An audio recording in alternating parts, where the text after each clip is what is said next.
Welcome back. You're still with After the Bell on CNBC TV 18. Now on to a CNBC TV 18 exclusive. Amul is all set to enter the 1,100 crore Indian packaged juices market and pose a head-on challenge to the likes of Dabur, ITC and PepsiCo. The dairy major, we learn, is planning to launch its first fruit drink, True, on a pan-India basis by the month end. Priya Sheth has exclusive details. Priya, you also have visuals of what the product will look like. This is never seen before visuals as well. This is the first time that Amul is venturing outside of the dairy segment. What's their game plan? What will they do that the others couldn't really do?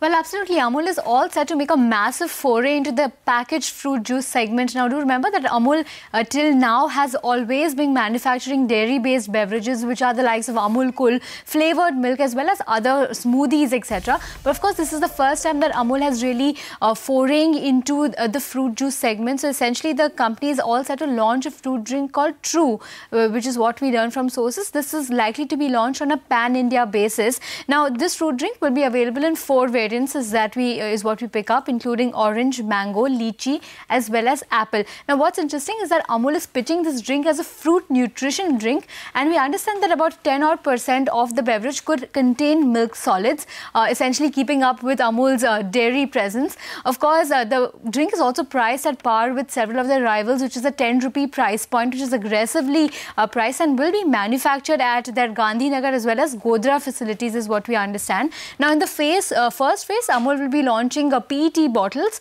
which will be 200 ml bottles, and at a later on stage, they will be launching Tetra packs on a pan-India basis. So, it will be a space that we will continue to watch. Do remember that rivals like Dabur, ITC, as well as PepsiCo have established foothold in the space, but Amul is really may really pose as a challenger as far as the fruit segment is concerned. Right. Okay, Priya. Thanks for joining in with that and showing us and those exclusive visuals of that product. So, True is set to come to the market very soon. But here's moving on to the court action of the day. The Supreme Court has expressed displeasure over defective review petitions in the Rafael case. A bench headed by the Chief Justice of India, Ranjan Gogoi, observed that instead of rectifying the errors in the review plea, some lawyers have chosen to go to the media for publicity.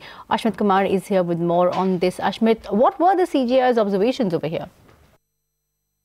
Right, so before we get into today's developments, just a quick benefit of hindsight for our viewers. Let's keep in mind that 2018, the landmark Rafale judgment, the judgment which had given a clean sheet to the government, was in fact subject to a great deal of ridicule, a great deal of criticism on account of various factual inaccuracies. Now, factual inaccuracies to an extent that both the sides, the government as well as the petitioners, had moved modification, clarification and review petitions before the apex court. Now, all that ridicule and all that criticism appears to have irked Justice Gogoi. Mind you, he was the judge who authored the Rafale judgment in the first place. That appears to have irked him because today, in an unrelated case, Justice Gogoi, in a thinly veiled reference, lashed out at both the government as well as the petitioners. In fact, on an unrelated note, he pointed out, he made an observation that while there was huge publication given and huge publicity was given to how modification and review petitions had been filed, he noted today that both these sets of petitions are suffering from various defects, that despite the urgency that was shown initially,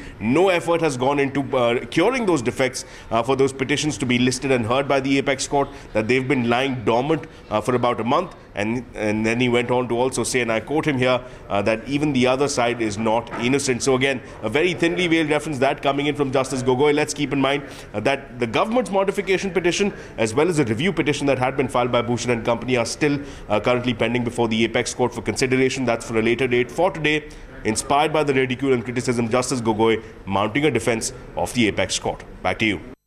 Okay, a crucial turn of events there indeed, Ashmit. Thanks for joining in.